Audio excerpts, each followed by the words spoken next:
ഇരിക്കൂർ മാമാനിക്കുന്ന് മഹാദേവി ക്ഷേത്രത്തിന് മുന്നിൽ നിന്നും ആരംഭിച്ച് സിദ്ദിഖ് നഗറിലും വയക്കാംകോടിലും സമാപിക്കുന്ന റോഡുകൾ തകർന്നിട്ട് മാസങ്ങളായി. കനത്ത മഴയും ഭാരം കയറ്റിയ വാഹനങ്ങളുടെ യാത്രയും കുടിവെള്ള പൈപ്പ് ലൈൻ നിർമ്മാണവുമാണ് റോഡിന്റെ തകർച്ചയ്ക്ക് പ്രധാന കാരണം. മേഖലയിൽ യാത്രാ ദുരിതം രൂക്ഷമാണ്.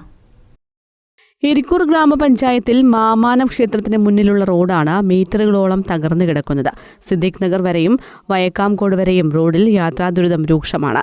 1 കിലോമീറ്റർ റോഡിന്റെ മിക്ക ഭാഗങ്ങളും തകർന്ന കൂറ്റൻ കുഴികൾ രൂപപ്പെട്ടതോടെ കാൽനട യാത്ര പോലും ബുദ്ധിമുട്ടിലായി. മാമാനം ജംഗ്ഷനോട് ചേർന്ന ഭാഗം പൂർണ്ണമായും തകർന്ന നിലയിലാണ്. വെള്ളമൊഴുകി 10 മീറ്ററോളം ദൂരത്തിൽ കൂറ്റൻ ചാലുകൾ രൂപപ്പെട്ടിട്ടുണ്ട്. സിദ്ദിഖ് നഗർ ഇറക്കത്തിൽ ടാറിങ്ങിന്റെ അവശിഷ്ടം പോലും കാണാനില്ലാത്ത സ്ഥിതിയാണ്.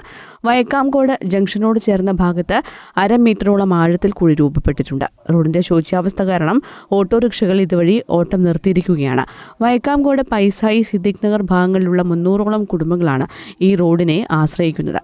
ഇപ്പോൾ ഈ ടേണിങ്ങിൽ അതെന്ന് വെച്ചാൽ ഈ ഡാനേജ് അടഞ്ഞു കഴിഞ്ഞാൽ വെള്ളം റോഡ് മേലോട്ടൊക്കെ പോകുമ്പോൾ അതുകൊണ്ടാണ് ഈ ടേണിങ് ഏറ്റവും മോശമായിട്ട് കിടക്കുന്നത്. അതെന്ന് വെച്ചാൽ വെള്ളവും ഈ ലോഡും വണ്ടി അതെന്ന് വെച്ചാൽ 90, 100, 120 ലോഡ് വണ്ടിയാണ്, മറ്റേ കല്ലും വണ്ടിയാണ്.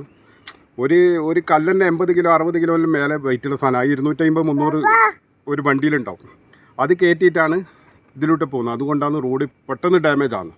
ഈ ഡാമേജ് ആകുന്നതനുസരിച്ചിട്ട് അതിൻ്റെ പെട്ടെന്ന് പണി തീർക്കാതുകൊണ്ട് അത് ചെറിയ കുഴിയായി ഒരു 4-5 മാസം നമുക്ക് വല്ലൊരു കിണറിൻ്റെ രൂപത്തിലേക്കാണ് വരുന്നത്.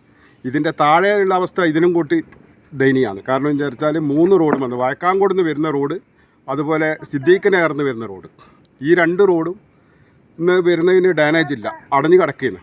ഇരിക്കൂർ ഗവൺമെന്റ് ഹയർ സെക്കൻഡറി സ്കൂളിലേക്കുള്ള വിദ്യാർത്ഥികൾ ഉൾപ്പെടെ നിരവധി പേരാണ് ഇതുവഴി കടന്നു പോകുന്നത്. മയിൽ ശ്രീകണ്ഠാപുരം ഭാഗത്തു നിന്ന് വരുന്ന വാഹനങ്ങൾക്ക് ഇരിക്കൂർ ടൗണിലെത്താതെ ഉളിക്കൽ, കല്യാട, ബ്ലാത്തൂർ ഭാഗത്തേക്ക് പോകാനുള്ള എളുപ്പമാർഗം കൂടിയാണിത്. ദിവസവും 40-ലധികം ടോറസ് ലോറികളടക്കം ഇതുവഴി കടന്നു പോകുന്നുണ്ട്. ഇതിന് നിയന്ത്രണമില്ലാത്തതും റോഡിന്റെ തകർച്ചയ്ക്ക് കാരണമാകുന്നു എന്നാണ് ആക്ഷേപം. ബൈപ്പാസ് റോഡാക്കി മാമാനം സിദ്ദിഖ് നഗർ റോഡിനെ മാറ്റാനാകുമെന്നാണ് നാട്ടുകാർ പറയുന്നത്. News bureau, Irikkur.